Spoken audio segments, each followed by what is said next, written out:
This is a short presentation on gender issues. It covers two items, dead naming and misgendering. Dead naming is when we wish not to be known by a name we were previously known by. It can apply to our first name only, or our surname, or our full name. Changing one's official name is more common than you think. People who divorce or separated commonly revert to their maiden name and no longer wish to be known under their married name. And there are people who make changes under deed poll for a variety of reasons. Many LGBTQ people, especially transgender and non-binary people, use a first name which is different from the name on their birth cert, and it's important that the name they're currently using is respected and used. There's also legislation in place which enables people to change their name, and this is also covered under MTU policy for gender identity and expression. Think of a time when someone you interact with regularly states your name incorrectly, or another scenario where someone always shortens your name from your preferred style. You wish to be known as Francesco, and your teacher calls you Fran, or vice versa. Maybe you're okay with it the first time, then it happens over and over again. We know it would be very unreasonable to say, "What? Your name is Francesco? No, that's too much for me. I think I'll call you Fran." Or to say, "Am I supposed to go out of my way to learn your name just to make you happy?" How would all that make you feel? Now, imagine the same for a transgender student who was registered as Mary at birth and now wants to be known as Thomas. You can't tell a person's name just by looking at them. If you want to know it, you have to ask, and to argue with their answer would be really strange. Everyone has their own individual name, and it may be difficult to remember or pronounce, but it is common courtesy to try your best to learn it. People also are allowed to change their names whenever they want, and if we mess up the new name in the beginning, that's fine, but eventually everyone just has to accept it, or again it would be rude and hurtful. We might find that 20 years from now, introducing yourself with your name and your pronouns might be the norm. "Hi, my name is Anne-Marie." She, her. "And you?"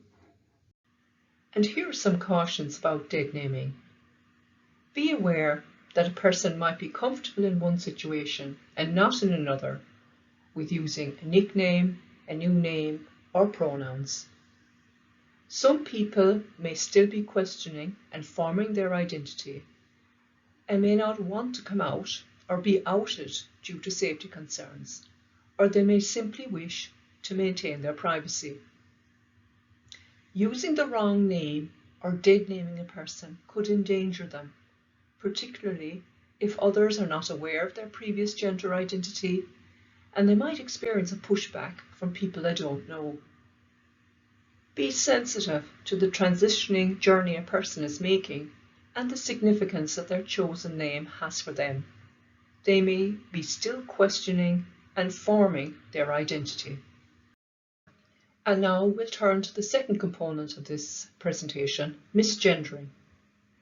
Misgendering can be deliberate or accidental, and common examples of misgendering a person are using the wrong pronouns to describe someone, in contradiction to the person's gender identity.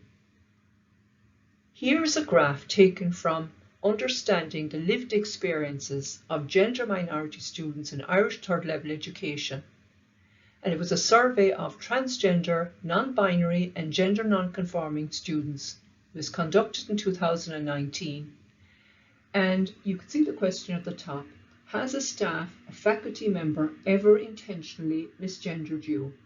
And there were 119 responses, and you can see 14% said yes, once or twice, yes, several times, 9% of the respondents there, yes, frequently, 8%, and maybe 12%. So again, something to think about. On this slide, I'm going to show you some commentary from the same study in relation to name issues. Changing name and gender mark on identification cards relieves a lot of anxiety. Not being able to present our new names on student ID cards is a very big deal and causes complications when trying to keep our identity as trans as something we don't have to disclose to absolutely everyone in a university environment. It also means we cannot change our name linked to our email or any systems relating to college. It is a best practice to always use the name a person uses for themselves. Using a transgender or non-binary person's chosen name is a clear sign that you recognise and respect their identity.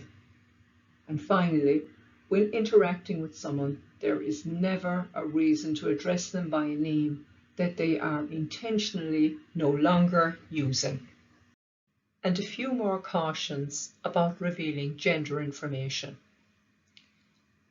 Avoid situations that make revealing gender information mandatory or pressure someone to do so. Consider this when designing surveys and the reporting of surveys which might accidentally out a person, particularly for small survey populations. Be aware that a person might be comfortable in one situation and not in another when using a nickname, new name, or pronouns.